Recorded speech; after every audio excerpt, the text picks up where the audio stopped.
नमस्कार, स्वागत है आपका आपके अपने YouTube channel Gurukul academy Chhatarpur में। तो जैसा कि हम क्लास 10th की मैथ को सॉल्व कर रहे थे, जिसमें अपन ने चैप्टर 1 और 2 को कंप्लीट किया था। इसके बाद अपन ने चैप्टर 3 पढ़ना शुरू किया था, जिसमें अपन ने 3.1 एक्सरसाइज जिसमें अपन ने ग्राफीय विधि पढ़ी थी, और उसी के बाद प्रश्नावली 3.2 जिसमें अपन प्रतिस्थापन विधि को पढ़ रहे थे। आज अपन को उसी के आगे पढ़ना है। उसी का 3.2 का क्वेश्चन नंबर 4 है, जिसमें क्वेश्चन नंबर 4 में भी 6 क्वेश्चन थे, जिसमें से अपन ने 3 क्वेश्चन सॉल्व कर लिए थे। उसी के आगे आज चौथा क्वेश्चन अपन को देखना है। क्वेश्चन नंबर 4 का चौथा क्वेश्चन है ना। तो इसके पहले के यदि आपने क्वेश्चन नहीं देखे हैं या इससे जो पहले के चैप्टर है वो आपने नहीं पढ़े हैं, तो आप गुरुकुल एकेडमी छतरपुर के ऑनलाइन जो यूट्यूब चैनल है उसमें आप जाइए। उसमें प्ले लिस्ट में सभी वीडियो, सभी क्वेश्चन बिल्कुल सीक्वेंस में लाइन से डले हुए हैं। तो आप पहले इससे पहले वाली क्लासों को देखिए, उनको देखने के बाद आप इसको देखिए, तो आपको थोड़ा और बेहतर तरीके से समझ में आएगा, है ना। तो सबसे पहले आपको इसकी पिछली वीडियो देखनी है और फिर इसको देखना है, ठीक है। तो आज हम बात करने वाले हैं, हमारा 3.2 जो प्रश्नावली है उसका क्वेश्चन नंबर 4 है, उसको अपन को समझना है। तो अपन देखते हैं क्वेश्चन नंबर 4 क्या कह रहा है। तो क्वेश्चन नंबर 4 है हमारा, एक नगर में टैक्सी के भाड़े में। क्वेश्चन को बड़े ध्यान से समझना है। अगर आपको क्वेश्चन समझ में आएगा तो क्वेश्चन आपको समझेगा, ठीक है। तो पहले तो सबसे पहले आपको क्वेश्चन समझना है। क्वेश्चन समझ के अपन को इस क्वेश्चन को प्रतिस्थापन विधि से हल करना है। प्रतिस्थापन विधि में क्या होता है, दो समीकरण हमारे पास होते हैं, उन दो समीकरणों को हमें सॉल्व करना होता है। जैसे अपन ने समीकरण 1 लेते हैं तो उससे x या y का मान निकालते हैं। उस x या y के मान को समीकरण 1 से निकाला है तो 2 में रखते हैं, समझ रहे। या अपन समीकरण 2 लेते हैं तो अगर उससे x y का मान निकालते हैं तो 1 में रख देते हैं। इसी प्रकार x y का मान निकलता है तो हमारे x y के मान को हम फिर से दोबारा किसी समीकरण में रख देते हैं, तो लास्ट में हमें क्या मिल जाता है, x और y का मान मिल जाता है, जो कि हमें निकालना होता है। तो थोड़ा फोकस करें, इधर ध्यान दें, इस क्वेश्चन को समझें पहले।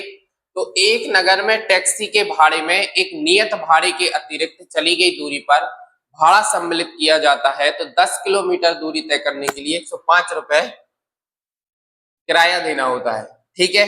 जैसे मान लीजिए अपन को यहाँ से कहीं जाना है, तो जो अगर दूरी होती है उसका फिक्स किराया होता है ना। अगर मान लो अपन टैक्सी से जाएं, मान लो यहाँ से अपन को डाक खाने जाना है या बस स्टैंड जाना है, तो उसका एक फिक्स किराया भी है कि भैया अगर आपको बस स्टैंड जाना है तो 20 रुपया लगना है, आपको डाक खाने जाना है तो 10 रुपये लगना है ना। या अपन बस से कहीं दूर जाते हैं, है ना, तो बस से अगर कहीं दूर जाएंगे तो उसका एक फिक्स किराया होगा कि आपको अगर इतनी दूरी तय करनी है तो आपको इतना रुपया देना ही होगा।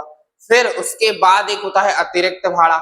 जैसे मान लीजिए किसी व्यक्ति ने कहा कि अगर भैया आप 10 किलोमीटर चल रहे हैं तो आपको 105 रुपया देना पड़ेगा। अगर इसके अतिरिक्त 10 किलोमीटर से आप अगर मान लो 12 किलोमीटर आगे उतर रहे हैं, तो क्या करेगा वो, उसका अतिरिक्त भाड़ा लेगा कि 10 किलोमीटर का तो आपने 105 रुपया ये दे दिया, अब जो आप 2 किलोमीटर एक्स्ट्रा चल के आए हैं आपको उसका भी भाड़ा देना पड़ेगा। तो वो आता है अतिरिक्त भाड़ा, ठीक। तो उसको समझिए थोड़ा। तो एक टैक्सी में नियत भाड़ा भी है जो कि फिक्स होता है, और 10 किलोमीटर दूरी के लिए 105 रुपए है, तथा 15 किलोमीटर के लिए भाड़ा 155 रुपए है। तो नियत भाड़ा तथा प्रति किलोमीटर भाड़ा क्या होगा, हमें नहीं पता कि नियत भाड़ा क्या है और प्रति किलोमीटर का भाड़ा क्या है। तो सबसे पहले तो हम इनको मान लेंगे। आपको ध्यान रखना है कि हमें जो चीज निकालनी होती है हम उसी को मान लेते हैं। तो हमसे पूछा है कि नियत भाड़ा तथा प्रति किलोमीटर भाड़ा क्या है, तो हम पहले इसको मान लेंगे। माना टैक्सी का नियत भाड़ा, तो नियत भाड़ा क्या होगा, जो फिक्स रुपए है, मान लो हमने एक्स रुपए मान लिया, ठीक है, क्लियर। अब इसके बाद हमारे पास है प्रति किलोमीटर का भाड़ा। तो टैक्सी का प्रति किलोमीटर का भाड़ा, इसको हमने y रुपए मान लिया, या x इसको मान लिया, इसको हमने y मान लिया, ठीक है। अब हमें आगे क्वेश्चन को पढ़ना है। प्रश्न जैसा कहे आपको बिल्कुल वैसा करते जाना है, प्रश्नानुसार।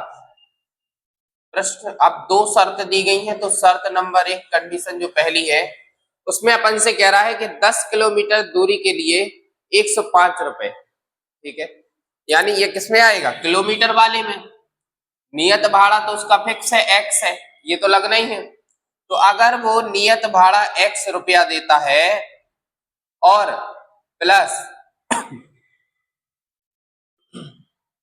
10 किलोमीटर का भाड़ा 105, यानी अगर 1 किलोमीटर का वाई रुपए है तो 10 किलोमीटर का 10 वाई होगा, तो 10 वाई बराबर 105 रुपए। तो अगर आप इसको समीकरण 1 बना लें।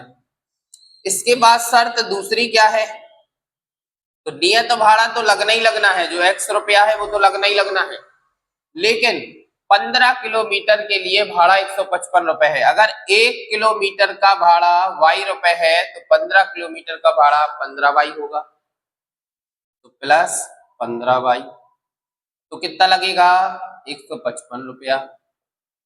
ये हमारा समीकरण नंबर 2 बन जाएगा। तो इतनी बात समझ में आई। हमने सबसे पहले टैक्सी का नियत भाड़ा x मान लिया, टैक्सी का प्रति किलोमीटर का भाड़ा y मान लिया। आपको नियत भाड़ा तो लगना ही है जो फिक्स है, तो x रुपया तो आपको देना ही देना है, प्लस कितना चल रहा है 10 किलोमीटर, कितना दे रहा है 105। तो अगर 1 किलोमीटर का y रुपए तो 10 किलोमीटर का 10 वाई, तो बराबर में 105 वो दे रहा है टोटल।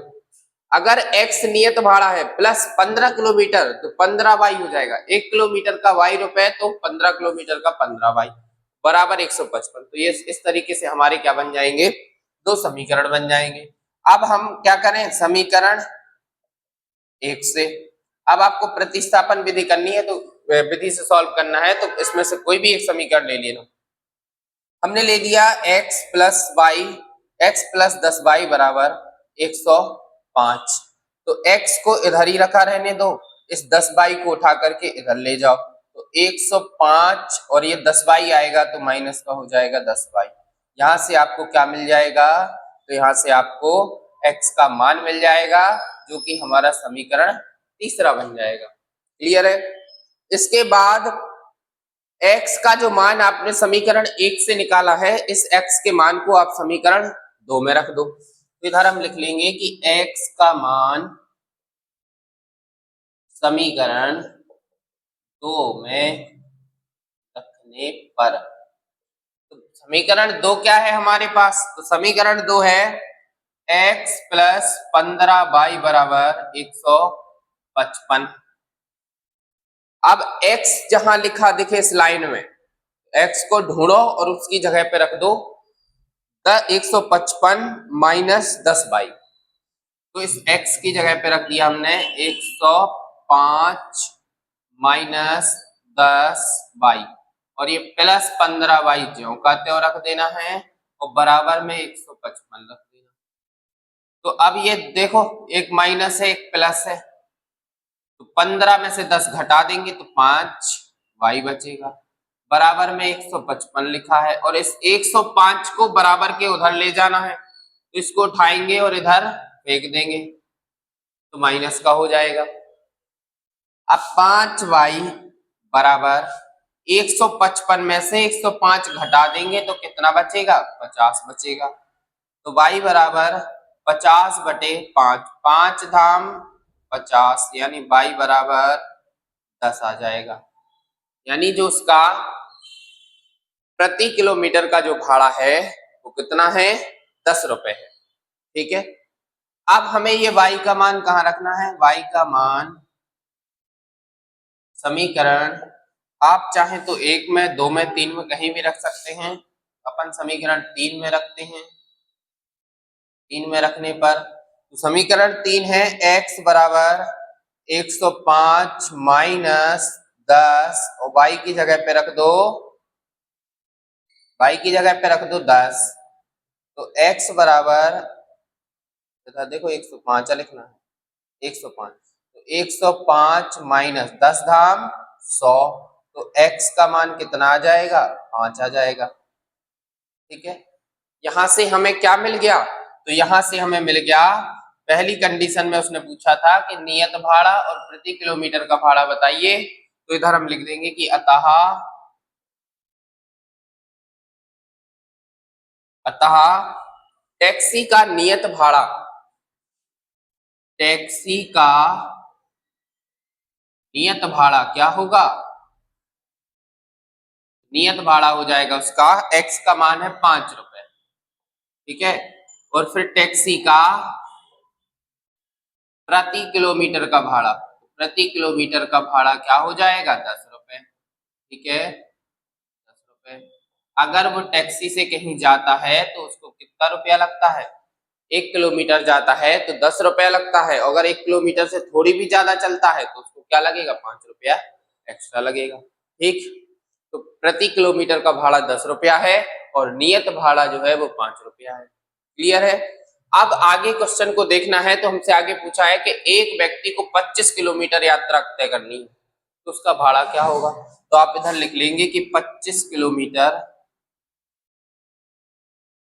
यात्रा के लिए भाड़ा। तो देखो नियत भाड़ा तो उसको लगेगा, तो नियत भाड़ा है x रुपए और 25 किलोमीटर यानी 25 वाई, तो नियत भाड़ा प्लस 25 किलोमीटर यानी 25 वाई, 1 किलोमीटर का वाई रुपया है तो 25 किलोमीटर का 25 वाई हो जाएगा। तो x का मान कितना है 5 है, प्लस 25, वाई का मान कितना निकाला 10। इसका मतलब है कि अगर वो 25 किलोमीटर चलता है तो 10 रुपया, 1 किलोमीटर का वो कितना देगा 10 रुपया। तो ये 5 प्लस 25 धाम 250, 250 5 255 रुपया उसको देना पड़ेगा। ये हमारा क्या हो जाएगा आंसर। अब अगर कोई डाउट है तो आप कमेंट के माध्यम से बता सकते हैं। बाकी ये हमारा क्वेश्चन नंबर 4 था। इसके बाद हमें देखना है क्वेश्चन नंबर 5। इसके बाद हमारा अगला 5वां क्वेश्चन है, यदि किसी भिन्न के अंश और हर दोनों में 2 जोड़ दिया जाए तो वह 9/11 हो जाती है, और यदि अंश और हर दोनों में 3 जोड़ दिया जाए तो 5/6 हो जाती है। तो भिन्न ज्ञात कीजिए। अब हमारे पास ना तो अंश है ना हर है, तो सबसे पहले हम क्या करेंगे, अंश या हर को हम मान लेंगे। तो सबसे पहले हमें क्या करना है, मान लेना है। हमने इधर मान लिया, माना अंश क्या है, माना अंश x है। अगर कोई भिन्न बनती है तो कैसे बनती है, ऊपर अंश होता है और नीचे हर होता है, यानी अंश बटे हर। ये जो ऊपर वाला होता है वो क्या होता है, अंश, और नीचे वाला हर। तो ऊपर वाले अंश को हमने x मान लिया, तो नीचे वाले हर को हम क्या मान लें, y मान लो। तो हर को हमने क्या मान लिया, y मान लिया। तो भिन्न क्या होगी, तो जो भिन्न बनेगी वो अंश बटे हर होती ना, तो अंश बटे हर, इसका मतलब है कि x बटे वाई। ये जो हमारी भिन्न होगी वो क्या होगी, x बटे वाई होगी। अब आपसे प्रश्न जैसा कहे आप बिल्कुल वैसा करते जाएं। प्रश्नानुसार शर्त पहली, कंडीशन आपको हमेशा 2 दी रहेंगी क्योंकि आपको 2 समीकरण बनाने हैं। तो इसमें हमसे पहले कहा है कि यदि किसी भिन्न के अंश और हर में दोनों में 2 जोड़ दिया जाए तो हमारी भिन्न क्या है, x बटे y है। अगर आप चाहें तो हिंदी में इधर लिख भी सकते हैं कि किसी भिन्न के अंश और हर में 2 जोड़ दिया जाए तो 9/11 हो जाती है। हमें केवल प्रश्न पढ़ के इसको लिखना है। तो अगर हमारा भिन्न क्या, हमारी जो भिन्न है वो x बटे y है, यानी अंश हमारा x है और हर y है, तो इस दोनों में 2 जोड़ दो। तो ऊपर भी 2 जोड़ दो और नीचे भी 2 जोड़ दो, तो हमें कितना मिलता है, 9/11 प्राप्त होता है। अब इसको आप थोड़ा सा सरल कर लें तो 11 का इधर क्रॉस मल्टीप्लाई, इसका ऊपर हो जाएगा, इसका इधर हो जाएगा। तो 11 का x प्लस 2 के साथ बराबर 9 का y प्लस 2 के साथ।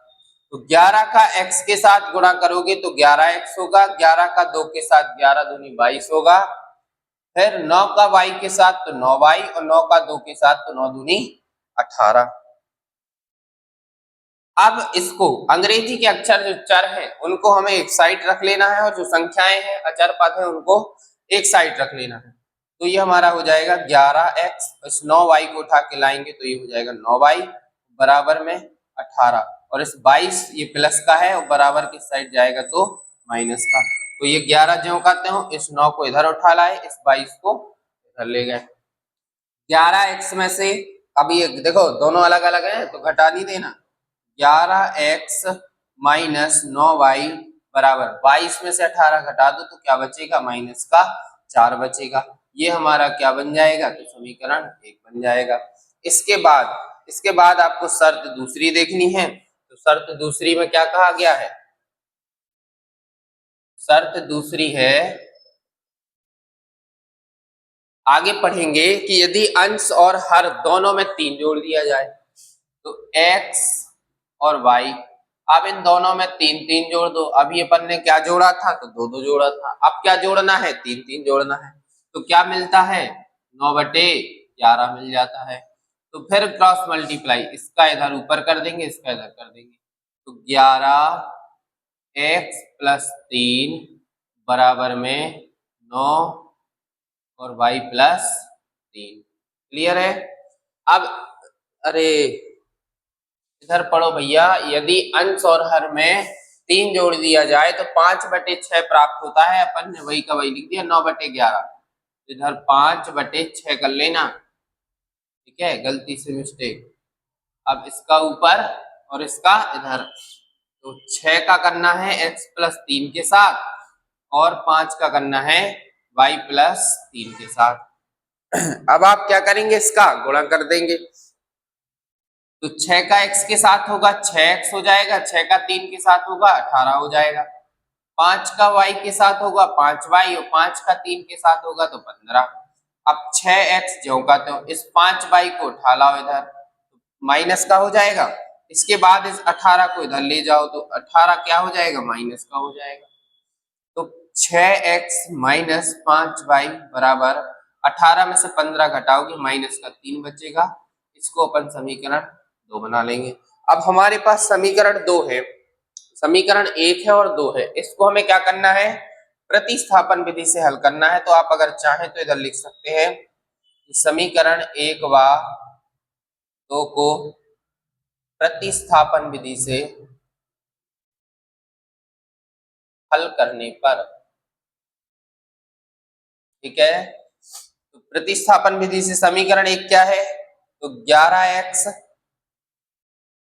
माइनस 9y बराबर माइनस का 4 है और 6x माइनस का 5y बराबर माइनस का 3 है। ये समीकरण 1 है और ये समीकरण 2 है। अब इनमें से आप क्या करते हैं, किसी भी समीकरण 1 को ले ले। तो समीकरण 1 से, अब समीकरण 1 क्या है, तो 11x माइनस 9y बराबर माइनस का 4।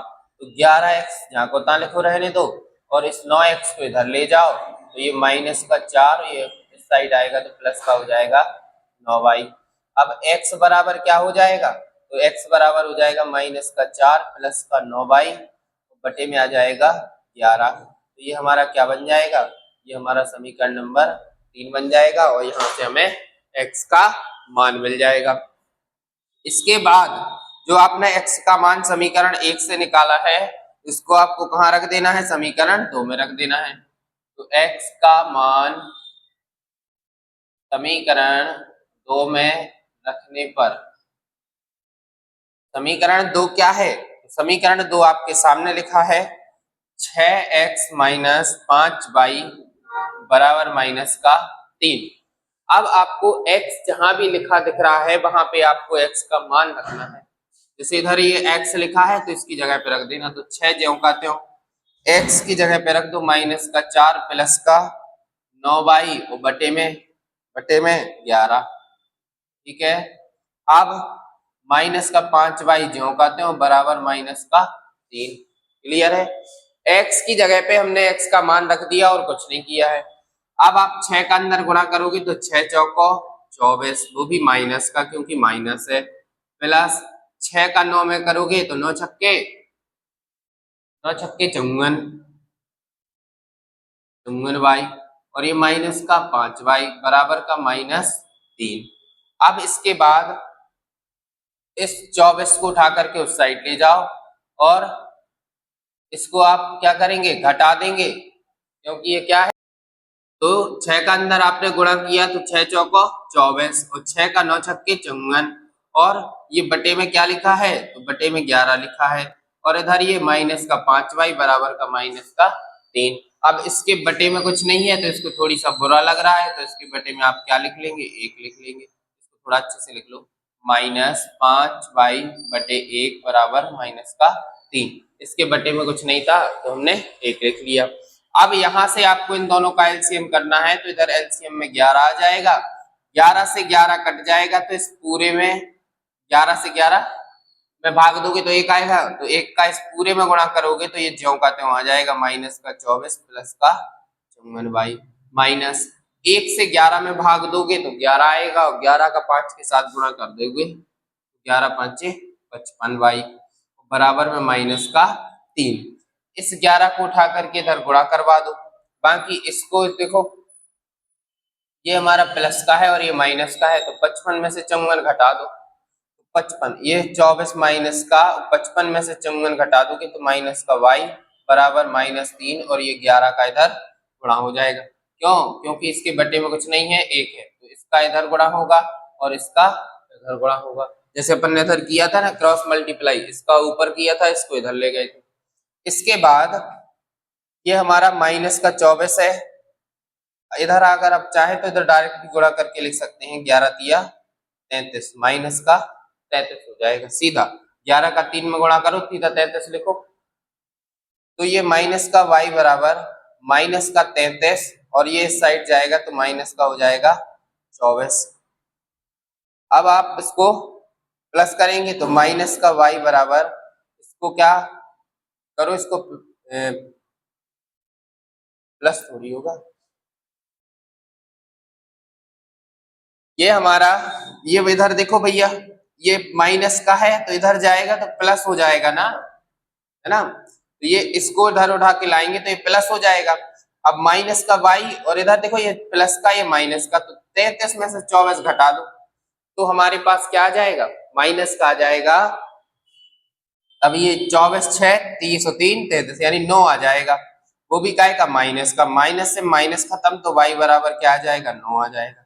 y का मान निकल आया, अब y के मान से आप x का मान निकाल सकते हैं, तो y का मान समीकरण आप 1 2 3 कहीं भी रख दो, जैसे मान लो अपन ने 3 में रखा, तो y का मान समीकरण 3 में रखने पर, तो समीकरण 3 है हमारा x बराबर -4 प्लस 9y बटे में 11, तो x बराबर माइनस को 4 प्लस 9, y की जगह पे आपको क्या लिखना है, 9 लिखना है, तो 9 लिख दो, बटे में 11 लिखना है, तो x बराबर माइनस का 4 और 9 नारे 81, 81 को बटे में क्या जाएगा, 11 आ जाएगा। अब 81 में से 4 घटा दो तो x बराबर 81 में से 4 घटाओगे तो 77 बचेगा, और बटे में 11, तो 11 सत्ते 77, तो x का मान क्या आ जाएगा, 7 आ जाएगा। तो अतः हमारे पास अंश क्या है, अंश हमारे पास 7 है और हर हमारे पास 9 है, तो जो भिन्न होगी वो क्या होगी, भिन्न तो हमारी अंश बटे हर होती है ना, तो अंश को ऊपर रख दो और हर को नीचे रख दो, यानी 9/7 हमारी भिन्न होगी, और यही हमारा आंसर हो जाएगा। क्लियर है? तो इसको आप बढ़िया नोट कीजिए, इसको लगाइए, और अगर आप चाहें तो इसका स्क्रीनशॉट ले सकते हैं। फिर अपन इसके बाद देखते हैं क्वेश्चन नंबर 6। इसके बाद हमारा छठवां क्वेश्चन है, जो कि क्वेश्चन नंबर 4 का लास्ट क्वेश्चन है, और इस एक्सरसाइज इस प्रश्नावली का भी लास्ट क्वेश्चन है। क्वेश्चन है हमारा 5 वर्ष बाद जैकब की आयु, बड़े ध्यान से समझना भैया, है ना, क्यों, क्योंकि ये क्वेश्चन है जो आयु से संबंधित है, इसमें हमें सबसे पहले वर्तमान आयु तो ये क्वेश्चन हमारा 5 वर्ष बाद जैकब की आयु, लेकिन इसमें भैया यहाँ पे देखो चौथा नहीं है, ये तीसरा क्वेश्चन है हमारा, गलती से लिख गया है, ठीक है, क्योंकि इस एक्सरसाइज में टोटल 3 ही क्वेश्चन है, तो गलती से हो जाता, मैं स्टूडेंट टाइपिंग मशीन है तो गलती हो जाती है। तो ये क्वेश्चन नंबर 3 का हमारा लास्ट क्वेश्चन है, ठीक है, तो इसको ध्यान से पढ़ना। 5 वर्ष बाद जैकब की आयु उसके पुत्र की आयु से 3 गुनी हो जाएगी। अब हमें पहले तो इसकी वर्तमान आयु, और आपको अगर कुछ समझ में ना आए कि हमें किसको x मानना है किसको y मानना है, तो सबसे पहले लास्ट में पढ़ा करो कि उसकी वर्तमान आयु क्या है। जो हमसे लास्ट में पूछा जाता है उसी को हमें मानना होता है। तो हम अगर मान लें कि उसकी वर्तमान आयु x है या y है, कुछ भी मान लेंगे, तो सबसे पहले तो हमें इसकी लास्ट में पढ़ना है कि हमें निकालना क्या है। उसकी वर्तमान जब हमें पता होगी, जैसे मान लो आज का हमें पता है कि आज कोई 10 साल का है, तो हम अगर उससे पूछे कि भैया 5 साल बाद कितने साल के हो जाओगे, तो 15 साल का हो जाएगा। अगर उससे पूछे कि आज अगर तुम 10 साल के हो तो 5 साल पहले कितने के थे, तो 5 साल का था। तो हमें पहले तो वर्तमान का पता होना चाहिए। तो हम वर्तमान को सबसे पहले क्या करेंगे, मान लेंगे। माना जैकब की वर्तमान आयु, है ना, कि वर्तमान में ये भाई साहब कितने साल के हैं, तो x वर्ष के हैं। और जैकब का पुत्र है, तो पुत्र की वर्तमान आयु क्या होगी, पुत्र की वर्तमान आयु, पुत्र की वर्तमान आयु को हम मान ले रहे हैं y वर्ष। ठीक है, क्लियर है। अब आपसे क्या कहा गया है कि 5 वर्ष बाद, अगर 5 वर्ष बाद की बात कर रहा है वो, तो अगर आज कोई 10 साल का है तो 5 साल बाद कितना होगा, 15 साल का। अब ये 15 कैसे आएगा, जब आप 10 में 5 जोड़ोगे तब 15 आएगा। कोई कोई लिख देता है कि आज अगर वो x साल का है तो 5 साल बाद हो जाएगा 5x का। कल ये कोई कोई ऐसा लिख देता है कि अगर वो आज x साल का है तो 5 साल बाद 5x का। इसका मतलब समझ रहे हैं आप, कि अगर वो आज 10 साल का है तो 5x यानी 50 साल का हो जाएगा वो। तो 5 साल में 50 साल का कैसे हो जाएगा, तो हमें क्या करना है, प्लस करना है, ना कि ऐसे लिखना है। अगर वो आज 10 साल का है तो 5 साल बाद 15 का हो जाएगा, यानी हमने 10 में 5 जोड़ दिया है। अब देखो इधर हम लिखेंगे कि 5 वर्ष बाद की आयु। ठीक है, तो 5 वर्ष बाद की आयु, 5 वर्ष बाद जैकब की आयु क्या होगी, जैकब की आयु क्या होगी 5 वर्ष बाद। तो अगर आज वो x वर्ष का है तो 5 वर्ष बाद यानी उसमें 5 और प्लस हो जाएगा, 5 साल और बढ़ जाएगा। फिर इसी प्रकार पुत्र की आयु, तो अगर आज पुत्र 22 साल का है, y वर्ष का है, तो भैया 5 साल बाद यानी 5 इसमें भी जोड़ दो, तो 5 y प्लस 5 हो जाएगा। अब आप क्वेश्चन को बड़े अच्छे से पढ़े। 5 वर्ष बाद जैकब की आयु उसके पुत्र की आयु की 3 गुनी हो जाएगी। तो एक साइड आपको लिखना है जैकब की आयु और एक साइड आपको लिखना है उसके पुत्र की आयु। अब बताओ 3 गुना कौन बड़ा होगा, पुत्र या जैकब, मतलब उसका बेटा बड़ा होगा या उसका पिता बड़ा होगा ये तो उसका क्या होगा, पुत्र छोटा होगा और पिता बड़ा होगा। तो हमसे क्या कहा गया है कि जैकब की आयु यानी इसकी आयु पुत्र की आयु से 3 गुनी है। 3 गुनी का मतलब समझिए कि अगर ये 10 साल का है तो ये 3 गुना 30 साल का होगा, समझ गए। तो अगर हमें इसको बराबर करना है तो पिताजी तो पहले से बड़े हैं, बराबर करना है तो बेटे को और थोड़ी सा बड़ा कर दो, है ना। तो ये क्या हो जाएगा, 3 गुना हो जाएगा। तो ये x प्लस 5 बराबर 3 का y में होगा 3y और 3 का 5 के साथ होगा तो 5 दिया 15। फिर ये x माइनस इस 3y को इधर उठा ले जाओ और 15 और इस 5 को इधर ले जाओ, तो x माइनस 3y बराबर क्या हो जाएगा, 10 हो जाएगा। ये हमारा समीकरण नंबर 1 बन जाएगा। ठीक है, अब थोड़ा और आगे पढ़ो, आधा हमने सॉल्व कर लिया, थोड़ा आगे।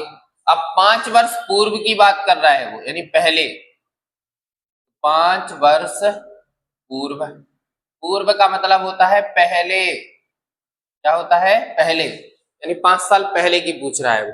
तो अगर आज x साल का है, जैसे आज कोई 10 साल का है तो 5 साल पहले कितने साल का रहा होगा, इसमें से 5 अपन कम कर देंगे तो कितना रहा होगा, वो 5 साल का रहा होगा, सीधी सी बात है।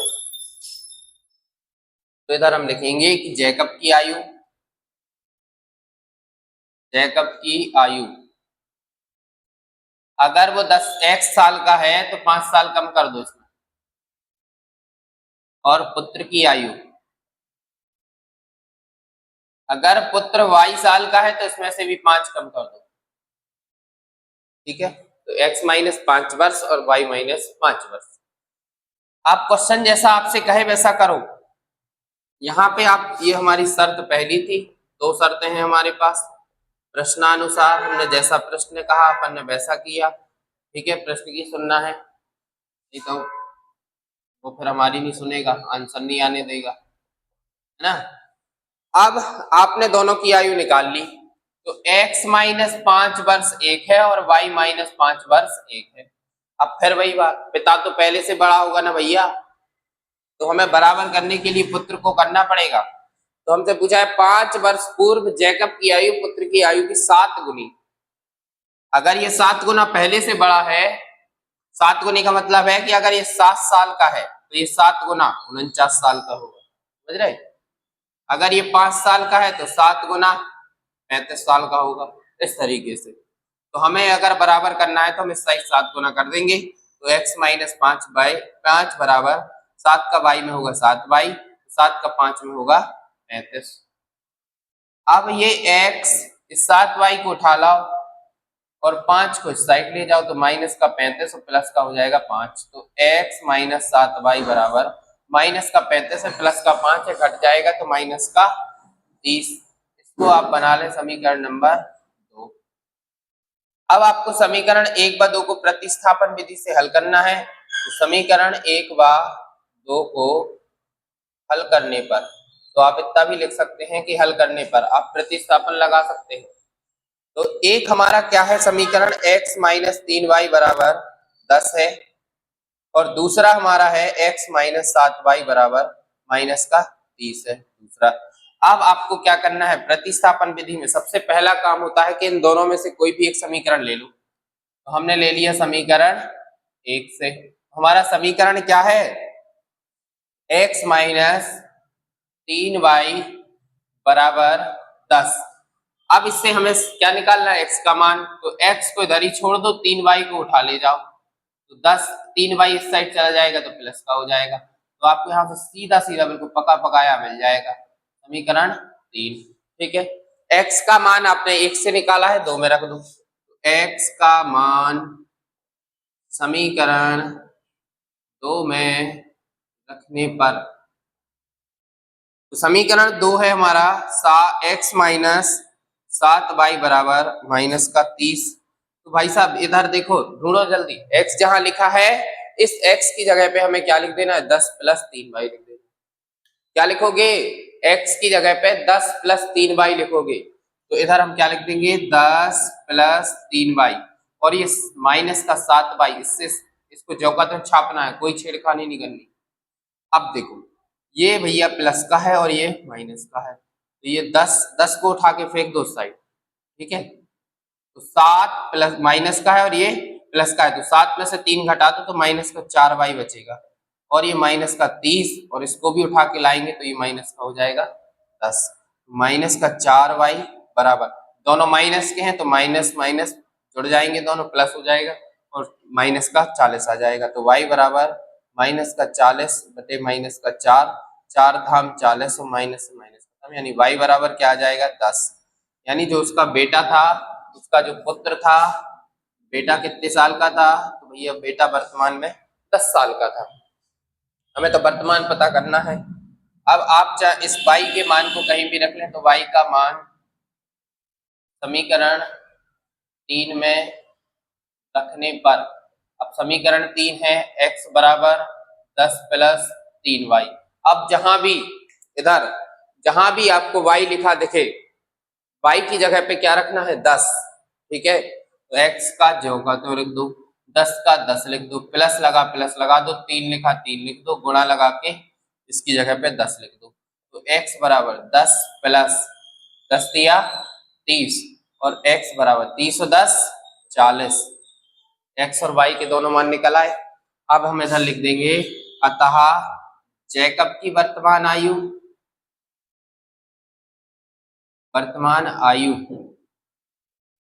40 वर्ष के थे भाई साहब, और उसका पुत्र की वर्तमान आयु,